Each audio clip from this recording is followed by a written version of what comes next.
여러분 반갑습니다. 여러분의 멘탈 전도사 천만쌤입니다. 어느새 또 오후 시간이 다가왔네요. 하루가 참 빨리 가는 것 같습니다. 여러분과 함께하는 즐거운 마음으로 또 하루를 또 이렇게 보내는 것 같아요. 하지만 주식시장이 상당히 좀 변동성이 심합니다. 변동성이 심하고 트럼프의 입에 따라서 뭐 오르내리랑 거리는 게 너무 좀 심하죠. 이게 변동성이 심하면은 야, 이거 투자하고 싶겠나 하는 생각이 듭니다. 이거 주식 투자하겠어요? 이게 스트레스 받아가지고. 응? 진짜 장난 아니네요. 이게 도대체 뭐 하는지를 모르겠어. 이게 뭐, 이거 애들 장난하는 것도 아니고. 야, 트럼프 진짜 참 징글징글 합니다. 징글징글해. 응? 이런 상황에서 여러분들 그냥 함부로 발 담그면 안 됩니다. 절대. 하면 안 되고. 될 수 있으면 관망 모드로서 조금 이제 지켜보세요. 좀 안정화되면은 들어가십시오. 안정화되면은. 큰손 국민연금이 올해 1분기 국내 주식시장에서 대량 보유 종목을 크게 늘려가지고 매수세를 강한 것 같아요.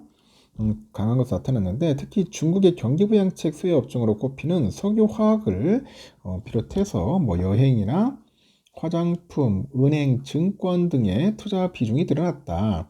그런 이야기가 있습니다. 반면 의류 등 미국 관세 부과에 따라서 피해 예상 업종은 투자를 줄이고 지난해 주가가 크게 뛴 종목들에 대해서 일부 차익 실현에 나섰다고 합니다. 국민연금과 금융감독원 전자공 시스템에 보니까 올해 1분기 기존 국민연금이 지분율 5% 이상, 5% 이상을 그 보유한 종목이 116개입니다. 116개인데 지난해 4분기랑 비교를 하니까 33% 늘어나는 수준입니다. 이 중에 지분율이 늘어난 종목은 73개, 41개 종목은 지분율이 줄어들었습니다. 나머지 2개 종목은 변동이 없었고, 국민연금은 지분율이 5%를 넘었거나 5% 이상 보유한 종목의 지분율이 1% 넘게 변동한 경우 공시를 해요. 이걸 보니까 지분율이 가장 많이 늘어난 종목을 보니까 이수페타시스네요. 이수페타시스인데 지난 1월에서 3월 5차례에 걸쳐서 주식 매수랑 유상 증자에 앞선 신주 인수권 증서 배정으로 보유 지분율이 기존의 7.43에서 13.47로 6.04% 정도 포인트 뛰었네요. 한솔케미컬이 2.34포인트 증가를 해서 그 다음 높았고 이어서 이마트, 뭐 현대제철, 현대건설, 하나비전, 엠로 이렇게 순이었습니다. 특히 국민연금은 1분기 석유화학주 투자를 눈에 띄게 늘렸는데 국내 석유화학 빅4죠. 빅4 중에 금호석유화학, 롯데케미컬, LG화학 이렇게 보유 지분율이 올라갔고 대환유화, SK이노베이션 여기에 대해서도 1%포인트 이상 지분율을 좀 높였습니다. 국내 석유화학계에 보니까 중국 정부가 이 내수 부양을 위해서 추진 중인 이구환신이라고 하죠. 이구환신 정책에 따라서 실적이 성장할 거라는 전망이 나오는 것 같습니다. 여기에 여행 화장품 업종 투자 비중도 늘어났는데 한국콜마 비롯해서 신세계, 아모레 퍼시픽, 하나투어 뭐 등등입니다. 중국의 한알령 해제 기대감이 반영됐다는 그런 분석도 있어요. 그 은행 증권주들도 잇따라서 담았는데 한국투자금융지주가 2.07% 가장 많이 늘어났고 뭐 BNK 1.02%, DGB 금융지주, 미래에셋 1.01, 카카오뱅크 1% 이렇게 1% 늘었습니다.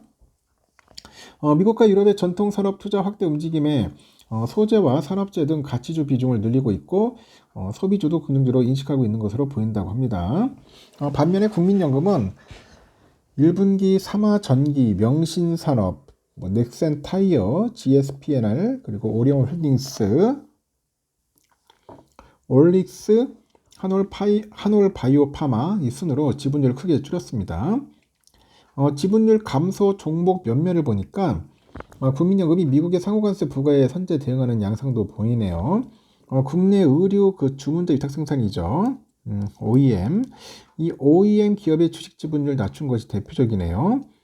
영원 모역홀딩스, 한세실업, 그 화승엔터프라이즈 등등인데 일단은 이들 기업에 대해서 주요 생산 지역인 동남아시아 의류 제품의 대미 수입 관세율은 미국 대비 현저히 낮아서 관세 부과의 직접적인 영향은 제한적인데 이 상호관세가 미국 내 소비 심리를 위축시킨다는 점에서 우려가 있다고 분석을 합니다.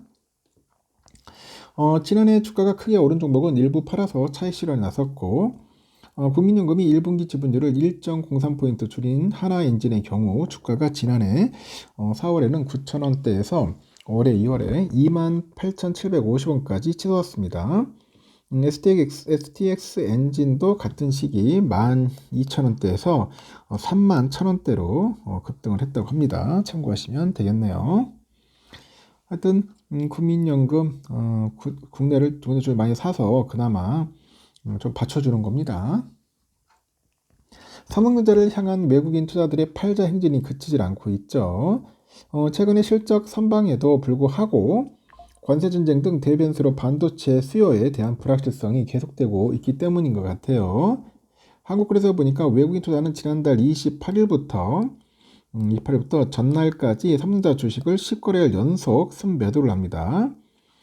이 기간 2조 2249억 정도 순매도를 했고요. 최근에 증시 불안 상황이 이어지다 보니 국내 증시 대장주인 삼성전자에 매도세가 집중되고 있다는 겁니다. 매도세가 집중되고 있더라.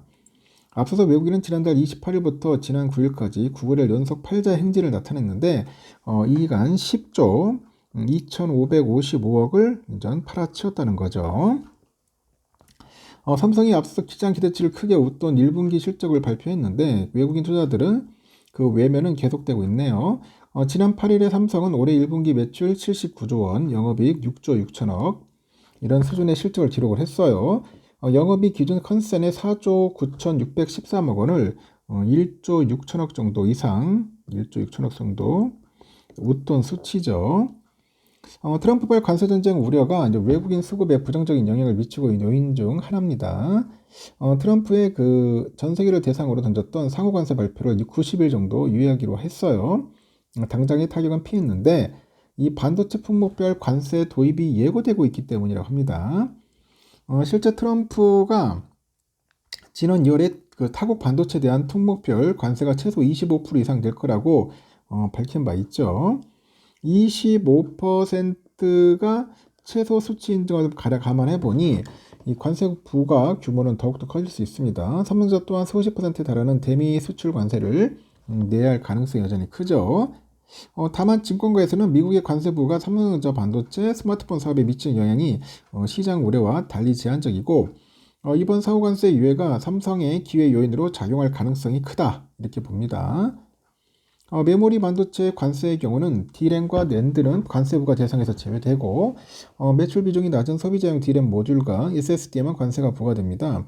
현재 삼성은 소비자용 D램 모듈과 SSD를 필리핀하고 베트남 공장에서 생산한 바 있고 미국으로 직접 수출되는 메모리는 반도체 매출의 5.4%, 전체 매출의 1.6%를 차지해서 영향은 제한적일 것이다. 그런 이야기를 하네요.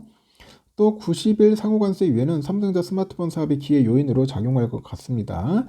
아이폰 생산량의 90%를 중국 폭스콘에서 생산하는 애플이 아이폰 가격 인상이 불가피해서 최고 사양인 아이폰 16 프로맥스 가격이 최대 350만원까지 인상될 가능성이 있다고 추정되죠.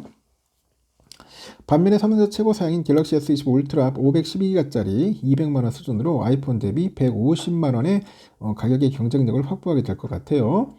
이는 프리미엄 스마트폰 시장에서 점유율 확대 기회로 이어질 것 같습니다. 삼성은 상호관세 이후에 90일 동안 스마트폰 선행 생산을 통해서 유통채널 공급을 확대할 수 있는 동시에 전 세계 8개 생산 거점의 생산지 조정이 충분한 시간도 확보할 수 있다고 합니다.